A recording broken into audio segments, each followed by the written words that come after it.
isso aí, queridos, a gente falando aqui sobre racismo, porque é importante falar. O nosso convidado, Adame, ele estava dizendo o seguinte, só o debate, como é que é? Só o debate já é uma vitória? O texto do Abdias Nascimento, primeiro senador negro da República, tem que estar lá na história da África, cultura brasileira, um parâmetro, líder do quilombismo, presidente do IPEAFRO, casado com Elisa Larkin, professora, doutora norte-americana, já naturalizada. Ele escreveu um texto seguinte: o debate é a vitória, porque para chegar no nível do debate, muita gente brigou, lutou desde Zumbi, essa diáspora africana, que é a resistência do povo negro fora da África, que não era só no Brasil, não, em vários lugares. Você vai para os Estados Unidos, você vai para o Uruguai, você vê essa resistência africana, fora da África, chamada diáspora africana, resistindo ao holocausto africano. E sempre foi muda no Brasil. Então, você ter esse debate, toda a discussão das cotas e que foi provocado pelas cotas, que é um capítulo que a gente vai discutir agora, não sei se mais à frente ou se já entra, ela é o que foi...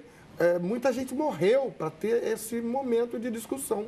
Perfeito. As cotas que começaram na UERJ e na UENF e na Universidade do Estado da Bahia, em 2001, eu participei pessoalmente na luta no Supremo Tribunal Federal durante 10 anos, com ações que visavam derrubar as cotas, né, com os donos de cursinho privados que iam para lá dizer que não queriam cotas. Mas a cota foi tão importante que, além de trazer o debate dos negros, ou pretos e pardos, ou afrodescendentes, ela trouxe também o branco pobre, que estava esquecido na universidade, não só a universidade privada, como também a universidade pública, estadual e federal. E aí, com essa coisa toda, ela conseguiu que o Estado brasileiro, olha como era perverso, ele tinha uma isenção. E essa isenção de pagamento de imposto era gratuita para os estabelecimentos de ensino. E aí, com base nessa isenção, ele criou o ProUni, onde tem a escola pública e pobre, os estudantes pobres, que não podem pagar, e dentro dessa isenção para a escola pública, e não pode ser a privada, criou-se cotas para pretos, pobres e indígenas. Então, o ProUni, que encheu as universidades privadas de gente que não podia pagar, foi feito com uma isenção tributária que não era nada. Então, essa a perversidade do Estado brasileiro, que não quer saber dessas coisas. Afasta, né? Eu, sinceramente, mais do que falar sobre se cota é bacana, se não é bacana e tarará, eu queria falar muito nessa linha do que você levantou. Tá legal. Mesmo para quem não acha que devia ter cota, né? Quais são as alternativas? Quais são os caminhos ou as ações ainda necessárias no nosso país para quebrar cada vez mais esse preconceito, esse racismo e a gente crescer? Cota já é lei, né? Certo, cota perfeito. já é lei. Eu sempre vejo o debate da cota, porque a gente está sempre voltando lá. Eu quero a cota, eu não concordo. Meu amigo, já tá não importa se você concorda ou não. É lei. Aí muita gente diz assim, eu quero sensibilizar. Eu quero a mesma sensibilidade que o Estado tem para cobrar o imposto de renda. Vai discutir com o Leão se você concorda ou não concorda em pagar imposto de renda. O Leão não tem nenhuma sensibilidade, ele pouco importa, você vai cumprir a lei. Você vai pagar o que é devido lá, senão você vai ter todos a decorrência do seu descumprimento da legislação. E eu acho que para essas coisas deve ser assim. Então, você tem cotas de leis municipais, cotas de leis estaduais e cotas federais. Um julgamento da DPF 186, ação de descumprimento de preceito fundamental, há cerca de 2 ou 3 anos atrás, que foi discutida a cota na UNB, cota racial na UNB, o Supremo Tribunal entendeu que a ação afirmativa é uma decorrência da dívida histórica do Estado brasileiro, que a gente vinha falando lá com a população afrodescendente, e que isso é constitucional. Ela está dentro do que a Constituição prevê para a República Brasileira e para o Estado brasileiro. Então, Uma vez que todos podem achar, nós discutimos durante a inconstitucionalidade das cotas durante 10 anos. E aí todos achavam que era inconstitucional, que não era inconstitucional. No Rio de Janeiro, a Defensoria Pública achou que não era, inicialmente, não era constitucional. O Ministério Público achou que não era constitucional. Mas todos acham, veículos de mídia fizeram campanhas pela inconstitucionalidade, mas eles não fazem, eles podem achar. Mas quando o Poder Judiciário, em sua última instância, estabelece o que é constitucional ou não, acaba a discussão. E aí estávamos felizes com a constitucionalidade das cotas na educação, na Universidade de Brasília, que valia por repercussão geral para todos os outros segmentos. E aí vem as cotas no emprego público. Começaram com estados, Rio de Janeiro, Espírito Santo, Goiás, Rio Grande do Sul e alguns outros estados. E aí as legislações de cotas no emprego público foram sendo, indo em vários municípios do país, o que é uma enormidade, começaram a ser declaradas inconstitucionais por vício de origem. O que é o vício de origem? O vício de origem é a legislação, a lei ter saído do gabinete do vereador ou do deputado, ao invés do gabinete do prefeito ou do governador. E os tribunais, então, como o do Rio Grande do Sul e o do Rio de Janeiro, declararam inconstitucionais por vício de origem. Então, eles não entravam na ação afirmativa, que é o gênero da cota, né, da espécie cota, e diziam que era inconstitucional. Só que, enquanto isso, vários cotistas tinham se inscrito, tinham acreditado nos editais, e eles foram todos simplesmente banidos dessa questão. Agora, os argumentos, e eu tenho alertado isso, que, na verdade, muitos desses julgadores, eles são contrários à ação afirmativa, como vários dos que eu defendi, os mandados de segurança no Rio de Janeiro. Só que eles não queriam dizer que eles eram contra cotas para negros. Mas, na verdade, então ele disse, não, mas cria despesa, então não pode ser, é uma questão de um privilégio, mas não entravam nisso. Vamos buscar outros caminhos, né, para justificar ou impedir que mecanismos sejam criados. Como vocês acham que a gente deve lidar, que o Brasil deve lidar com o racismo em relação à infância, para a gente começar a mudar essa mentalidade desde sempre?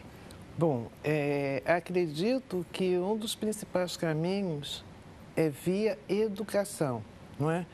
Tanto das escolas públicas quanto das escolas privadas, porque normalmente, vamos voltar a 10.639, algumas escolas privadas, elas acham que essa é uma lei que tem que ser cumprida pela escola pública e a privada fica... O Estatuto da Igualdade diz que é para todo mundo. Para todo mundo. O Ministério Público não tem cobrado isso, e não só nos municípios, mas também nos estados e nas universidades.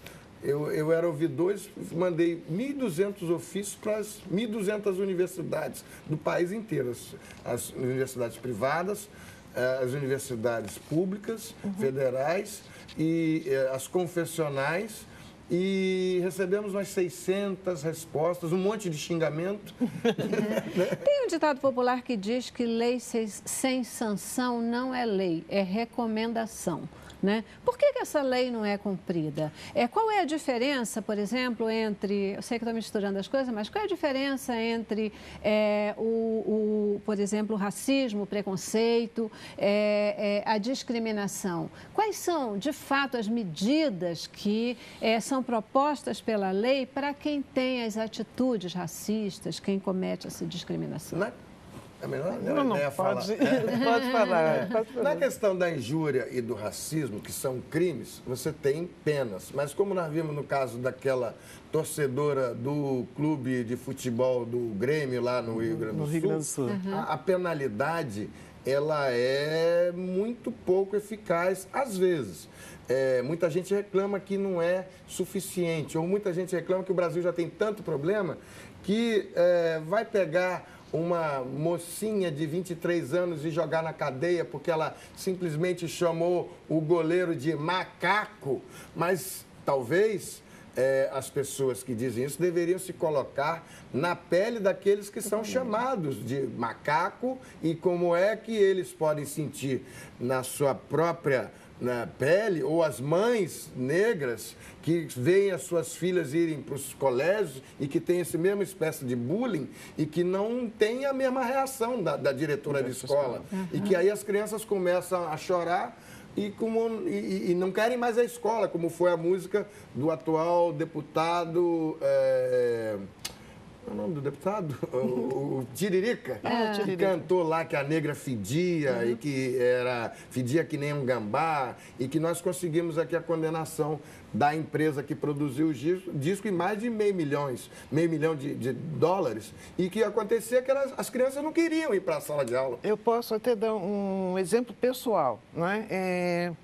É chato, às vezes, a gente falar de exemplos pessoais, mas eu acho que esse encaixa bem, não é? A minha filha mais nova, nós morávamos num bairro, mudamos para outro e mudamos de escola. Ela, mais ou menos com 6 para 7 anos, e de repente ela começou assim, ela sempre gostou muito da escola, daquele convívio, né? Ela começou assim, mãe, eu não quero mais ir naquela escola, eu não quero mais ir naquela escola, né? Eu não gosto daquela escola. E a gente senta, começa a conversar para perceber o que estava vendo. Lá, todos os dias, eles me chamam de eu sou uma neguinha fedida, eu sou uma neguinha burra. Isso, uma criança com 6 para 7 anos. Caramba. Não é?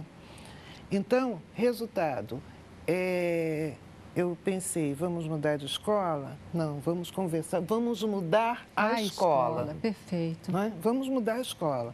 Então, a gente passou a frequentar, pediu reuniões com a direção da escola, foi apontando essas falhas, e aí é que eu digo, por quê? Quando se fala em 10.639, exatamente porque a criança negra nem sempre se vê representada dentro de uma escola. Então, através dos livros didáticos, que nem sempre conta essa história negra, não é? Então, é fácil ela ser discriminada e muitas vezes, dependendo do caso, eles querem realmente abandonar a escola.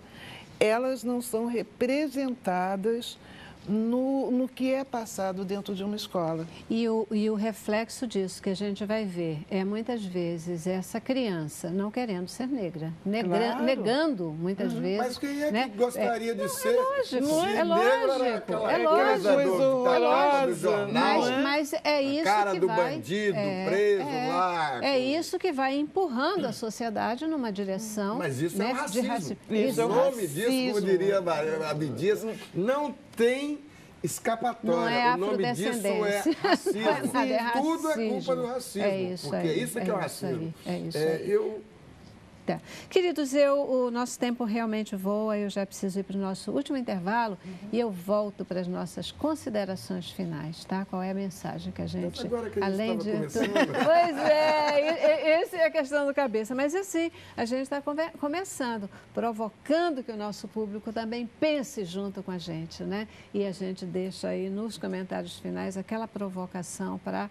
que sabe voltar e a gente voltar a falar novamente sobre esse tema, porque tem muita coisa, muita coisa para ser dita. Esse é o nosso papel. Vamos ao intervalo.